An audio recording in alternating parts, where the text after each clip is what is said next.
morning, good afternoon, good evening, everyone. It's a pleasure to welcome you all to this exciting panel in honor of World Digital Detox Day celebrated tomorrow on December 10th. It's an honor to host this panel together with the Italian ambassador of World Digital Detox Day, Angelica Maran, who joins me, the French ambassador. And we're very excited to welcome Fernanda Mayo to this powerful discussion, who is a digital well-being coach and trainer.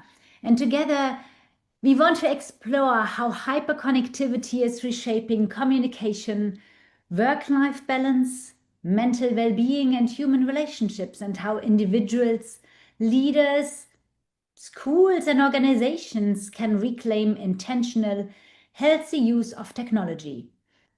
We want to blend insights from the wellness, the education, and digital well-being fields to this panel and offer you eventually with practical strategies to create a more sustainable and human-centered digital approach. Welcome, Fernanda, and welcome, Angelica. Thank you very much, Verena. Thank you very much. I would love to, first of all, thank everyone for taking the time to join on digital media, where we talk about digital detox, which sounds a little bit contradictory, but at the same time, for us, digital detox, or at least to me, it does not mean no screens at all. The digital world has, of course, many benefits, and I think the key lays in how we use it and how we integrate it meaningfully and mindfully into our daily lives. And Fernanda, I would love to start with one question for you. What does digital detox truly mean in today's world? And also, what misconceptions should we clear up today eventually? Of course, Verena. Let me start with the misconception first. As you say, of course, digital well-being is not refusing digital, but digital detox is not an half-day guilt reset. It's not a short break to feel better and then go back to exactly the same habit. It's not a radical retreat either. And it's definitely not about refusing technology, as you said. Stopping using our phones because we don't know how to use them, well, it's like stopping eating because we don't know how to eat or we don't eat well. So what is actually digital detox? To me, it's about restoring choice. It's a better tech use aligned with focus, with sleep, with relationship, and with mental clarity. And nowadays it's a competence. Is a competence that we need to train, just like emotional intelligence, like empathy and other human skills. And it also means digital discernment, choosing what we consume online and recognize what is mental junk food and what actually nourishes our mind. So in a nutshell, sorry. Go ahead. In a nutshell, at the end of the day, is a reflection on our patterns and one simple question: are my daily digital habits aligned with my values, with the life, with the energy and relationship I say I care about? So this is digital detox to me. And that's a very good point. And I mean, I'm always coming back to that. You know, when in our childhoods, I got my first cell phone at 22, and that was a phone where you could text and where you could call, right? My first email I wrote when I was 19. And we have today children growing up that see us struggling with this digital world, which has like somehow entered our lives, and we are trying to manage it and trying to cope up with it, versus our children these days are just, yeah, for them it's natural. They cannot imagine a world without it. And I think that's why it's even more important to talk about how digital detox can happen in order for us also to give this back and pass on to the next generation. Absolutely. Sorry. No, sorry, Fernanda. It's just a question for you related to that. And sorry for it's a purely aligned with this. As I know that you are also expert in parenting in the digital age. What Verena mentioned, it's a truth because many times I feel for sure I don't have the tools as a parent in this digital age. I can have the tools for other, let's say, area of our parenthood, maybe, hopefully, but the digital world is something which is challenging adults a lot, and I see that every day. So, a question for you, as you are teaching, you are working also with public institutions and also private companies. What are, in your opinion, what you see, because you are in contact every day with that, the patterns that you see in repetition, and what are, let's say, your tools or your concepts to start at least to break them and to have people aware of those patterns? Let me start with this. We are, as Verena said, we are digital migrants, of course. We didn't grow up with phones in our hands. I love that expression. And with parents, of course, they need to have a conversation with digital natives, so people who like grow up with their phones. So the conversation, of course, is difficult because we speak in different languages, and parents also need to live in a world they didn't live at all. So they have no rules, they don't know how to do it, and as I said before, like the conversation is very hard. The pattern that I see related to, I'd say, with connection, even with parents and kids, is of course is losing connection and losing presence. And parents don't know how to be present with the kids. The kids, they want them, the present to be, the parents to be. And this is very hard. So of course, sharing the same language is very difficult. That when I say that today be a parents, also involved to be a digital parents, to develop digital skills, because otherwise losing the connection with the kids is easy. So that's why we need to develop the connection with it, and also develop digital literacy, because otherwise the distance between parents and kids will be too wide. But I think not just between parents and kids, also between friends. I mean, all the social aspect is completely impacted by how this digital world manages us almost, right? We're slowly losing, like, loneliness is an epidemic now, and we're losing like the real relationship with people. Like we are developing shallow relationship with people because we are losing the ability to connect. We're losing villages, of course. Like the villages are now like small villages. We have family of ones, and we cannot rely on the villages that we used to have. So it's very hard for us now to develop the connection. And what can we say about this in the context of, let's say, in a working context, living parenthood and living our personal lives, but our professional lives? Because in fact, we do need technology. We are here to support it, but we are here also to support awareness. How do you see that? What do you see in the companies? What's the, let's say, the digital fatigue that you see? What are the patterns? This is very interesting to me. When I see that technology, of course, has made communication faster, but attention is more fragmented.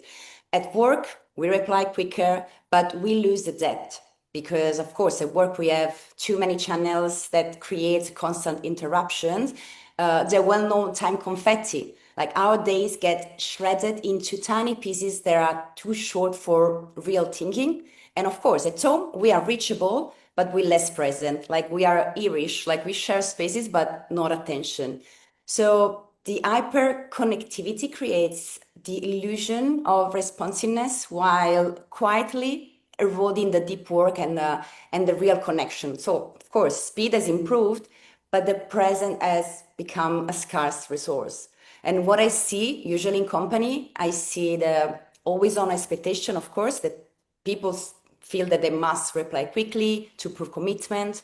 I see, as I say, the channels pro, so email plus WhatsApp, Teams, Slack, plus priorities, and of course accountability, and this culture of interruption. So urgent becomes the default tone, even when it's not. And how do you see that? Because I mean, and we are coming with Angelica from the wellness world, meaning like traditional wellness world with spa. We're talking about mental wellness, emotional wellness. And of course, when we read about digital detoxing, you read a lot about the impact and the side effects it has on children, but also on us. And I mean, you just mentioned and touched base very on a few. But do you have any insights on what no digital break really does with us? Meaning, like, if we don't take a break from this digital world, what impact does it have on our body as much as the physical body or the mental body or the emotional one? How much time do we have? Tomorrow morning. Exactly. Like, yeah, I could stay here forever. The first thing is that we have losing the ability to rest. We have no idea now. I can see like working with people, like some people don't know how to rest. One thing that often say, I say that we think that part of our rest is happening online. Like scrolling is rest. Being on a sofa scrolling or like checking on someone is resting. So we slowly losing the ability to rest. We slowly losing the ability to disconnect for something and to put priorities about, of course, our spiritual rest, our emotional rest, our body rest. We are losing this ability. Like, of course, this is connected also with boredom. We confuse about, am I bored? Am I exhausted? Do I need rest? So like the limited ability that we are developing, this scares me actually. This is what actually scares me. And the fact that we don't have this ability to rest anymore, would it be safe to say that it has ultimately an impact on our nervous system, meaning it is completely out of control, meaning that because it's out of control, we are more stressed, more tensed, less focused, less productive. I don't know what else comes into that. I'm not an expert neither in that field, but would that be safe to say? Absolutely. We live in a constant fight or flight mode. Completely. Like we don't know how to stop because everything is urgent. We busy. We scared of not being busy. So we fill up our agenda, our calendar with appointment, with things that we must do, that we must rush do. We want to be busy. These terms of busy bragging, we want to be busy because we kind of like sometimes ashamed to say like, oh, no, I didn't plan anything for today. We need to be in a constant activity. And of course, like nervous system is always in fight or flight. So like if we do this for one day, yes, it's fine. A week, 3, 4 months, 5 months without resting, of course, it can have a long-term effect. Yeah, and this is a point because our brain, and I follow you, our brain is not set up, not yet, for this type of daily activity. We have been developing our brain for 300,000 years. Okay, we arrived to a point, and now we are rushing to levels that they don't belong to us, and we pretend they are belonging to us, and we pretend. And this fact of being exhausted, I also agree. Because in fact, there is also a point that I want to underline when you were mentioning, we know the scrolling, the things, because we cannot even understand anymore, and it's involving all of us more or less, what is entertainment. Because entertainment has also taken different shapes, okay? Years ago, we had only the theater, then cinema, then things, and now we have scrolling. It's our entertainment. But at the end, you don't know if you are exhausted, if you are fulfilled, if you are entertained, if you bought something, if you got something, if you learned something. This is really non-human, to my point of view. Okay, very distant from. And I will also add that we are constantly consuming. We are constantly consuming digital content. When was the last time that like I will ask you, maybe Verena or Angelica, when was the last time that you truly felt that you weren't consuming, that you were just relaxed, in a relaxed mode without constantly thinking about consuming something? It's hard to recall, I guess. I hope. I let Verena the reply. I have a reply for me because I force myself to do that. I'm working on the heart rate variability, so it's a work. So it's another point, okay. But the question, for sure, it's a rhetorical question. It's complicated, and the reply is I don't remember. I remember when I plan to relax or to make a work on my heart, okay, but not when I didn't plan it. So that's. But can I tell you? this is an amazing strategy, like planning where to rest. Rest should be part of our calendar. So we need to plan, because if we don't plan, we overlook it. We will, that will be next week. We postpone it. So we need to plan each week in our calendar when we're going to rest, when we're going to be bored, when we're going to just stay like and exist. I mean, First as crazy as it is, but I think that's true. Because the answer to the question is really, as much as we all know that we must rest, if we don't make it as, I mean, we have full-time jobs, we have busy entrepreneurs. If we don't put it in our agenda, we always put ourselves last. And I think that this is key to make it a priority for ourselves, as well as we would make it in a company for our employees. And it's very key that to take that moment to rest. And it's very interesting when I try to go sometimes in my busy schedule for a massage here where I live, and it's nothing fancy, but I found a good therapist. And the good thing is, there I'm not the spa person. There I'm just me and Verena, and I'm not looking at how things are done. I don't care about standards. I don't care about which oil is used. I don't care about if the linen is wrinkle free. I'm not in my professional eye mode.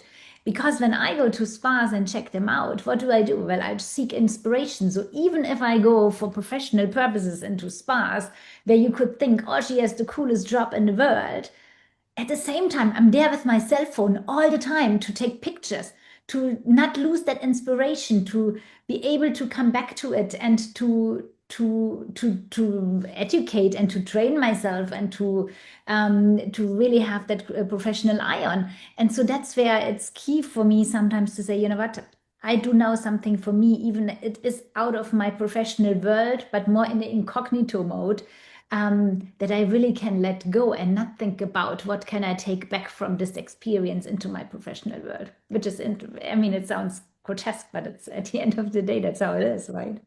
But I totally agree. Yeah, it's Verena. I understand. I understand this, and I always say that. I mean, it can be banal, but this is true. When you enter, as we both share the spa, let's say the well-being industry, when you are in a cabin with another person, you're really entering a connection, but the connection with yourself. Paradoxically, the disconnection with everything, let's say it's not even allows you, forces now, because forces you to connect with areas of ourselves that we keep on postponing, forgetting, procrastinating, and let's say that it's still a joy sometimes when you have the hint of yourself. And I think it's, yes, it's interesting, Fernanda, also what you mentioned before about fixing and arranging in our schedule also the resting areas. If you can also mention other tips, you're not here for the tips, but according to your experience and with all the, let's say, meetings and encounters that you have, what is another good suggestion that you can give us? I'm not a big fan of the shortcut, but just because I don't think there is one size fits all solution in terms of digital well-being. But one thing that I always suggest people to start with is the word honesty, and about being honest with ourselves, and about the role that we play in trading our attention, our relationship, our sense of connection for convenience and for our digital lives. And one question that I always suggest is, before reaching out to our phones, before replying straight away to an email, is to stop for a second, to pause for a second, and ask ourselves, is this nourishing my mind, my body, my spirit, or is it draining it? Is a small pause where we can learn, we can have a second before reply, before like taking our phones, and is just a small habit that we can start doing along with tracking our digital habits. I know that it sounds weird, but this works a lot. Is tracking habits. As I said, there is no one size fits all, because we all have different lives, of course. But for a couple of weeks, tracking down is a journaling without judging, but just looking at the patterns of what we wrote down about why did I reach to my phone? How did I feel when I was reading that email? How did I feel when I was seeing my calendar? And then after 2 weeks to read it and to look at the patterns and decide what do you want to protect more? Your sleep, your focus, your relationship, yourself. And after that, we can choose, of course, simply daily boundaries that to me, of course, I take it for granted, but they're not granted as I wish. So no phones for the first 20 minutes in the morning. I know that it sounds like weird, but of course, it's very hard to do it still. Or no phones for the 30 minutes at night. Or phone-free meals, especially if you have kids. For this, for me, that is like it's non-negotiable. Phone-free meals with kids is important for us, of course, and it's important also for the kids. So to me, there is not a perfect discipline, but it's just kind of honest awareness, tiny pause, and small rules that we can actually keep, because it's so easy to do it for 1 day or 2 days, but like keeping it like a long term, that's the real challenge. And what is interesting for me with the kids is that, I mean, I'm always, of course, very sentimental back when I think of my childhood, because there were no cell phones, right? And we were doing things that my kids clearly don't do anymore. And that is partly because of the existence of digital devices. And I mean, I remember we went last year on a vacation and the kids had misbehaved for various reasons on the way going. And at one point, we had given them a notice saying, okay, one more time, and then the iPad will be gone. Both iPads will be gone for the entire week of vacation. They decided to test that limit and lost both their iPad privilege for the week, which was hilarious because first they accepted it. And second, they started doing the things from my childhood.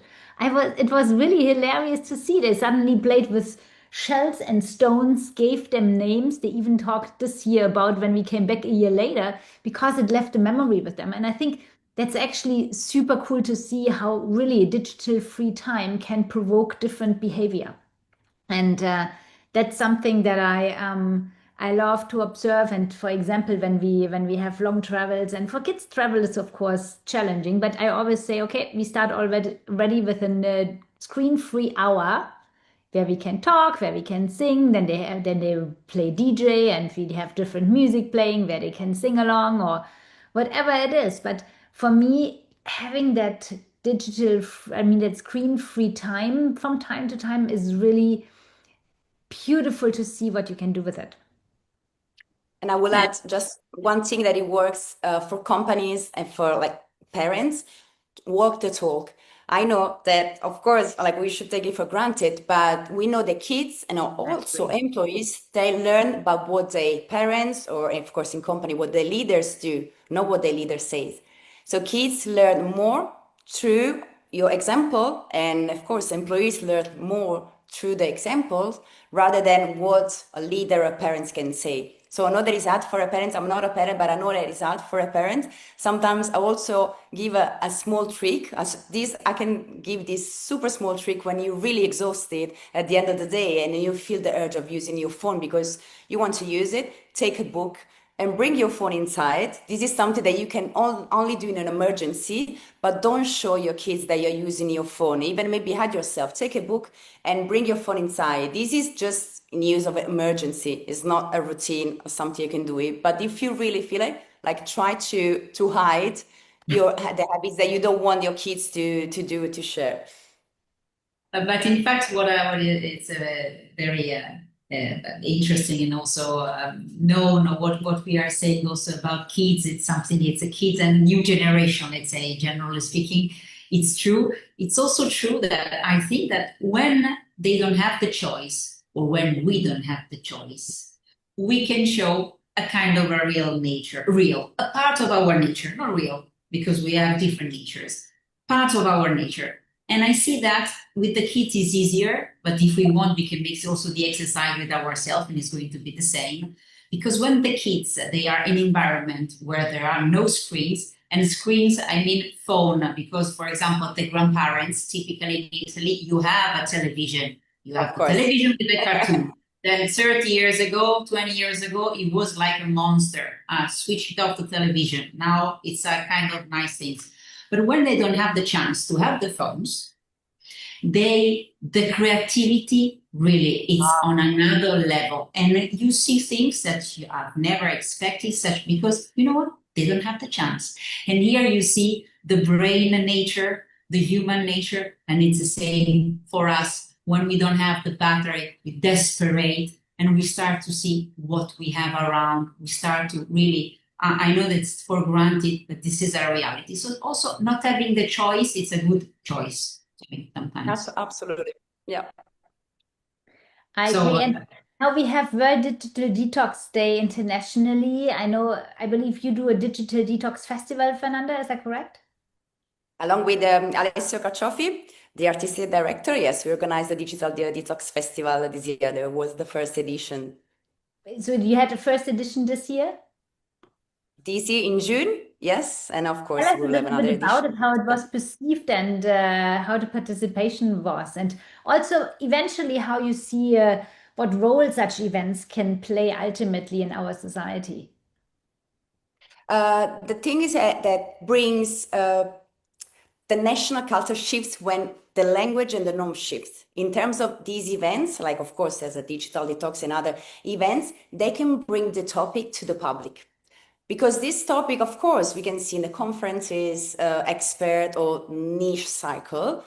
But when we bring to these events, such as the Digital Detox Festival, normalize the conversation, making the digital well-being, let's say, I will use this word, like mainstream and not a niche.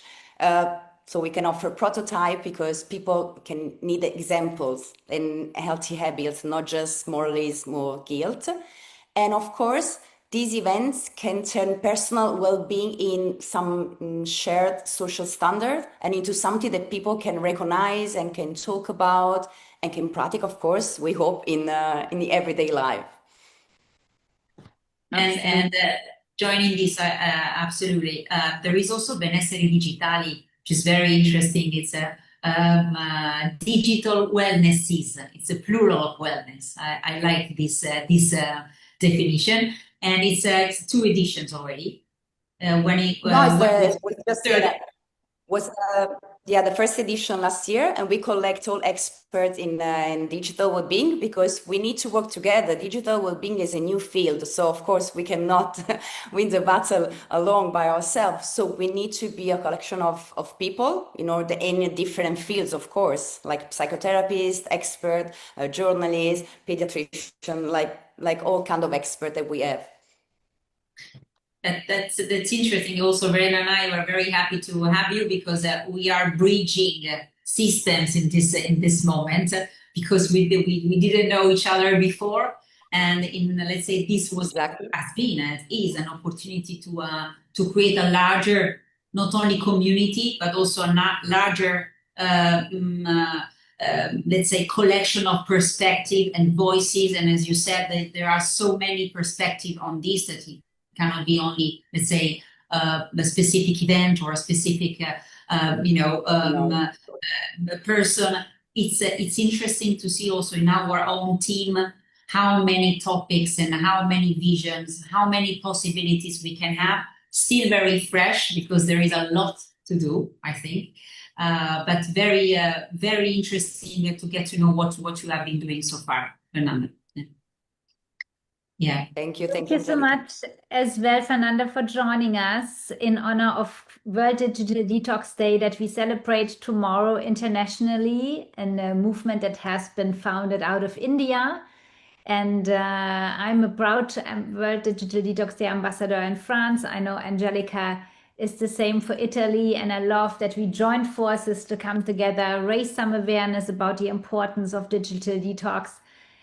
Thank you, Fernanda, for this interesting and transformative conversation. And I think we can just encourage everyone watching to do one more thing tomorrow. And if it's just 15 minutes without iPhone, without a laptop, without an iPad, without any screen, to just be connected to ourselves again, which I think is the biggest risk of no digital detoxing.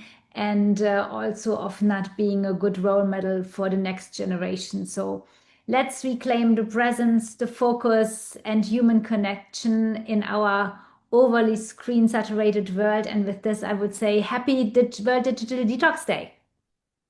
Absolutely. I just add that it's not crucial to switch off technology rather than switch on awareness. And that's what we have been doing all together. And really, I'm very glad to be with you. And thank you very much again, Verena, Fernanda. Thank you, Verena. Thank you, Angelica. Thank you for having me. And this is a good use of technology. So like we connected today. So let's put more effort in these kind of activities and then invest in the offline of courses so we can have a good use of the online as well. And thank you again for having me. Thank you for joining us. Thank you. Bye-bye, everybody. Thank you.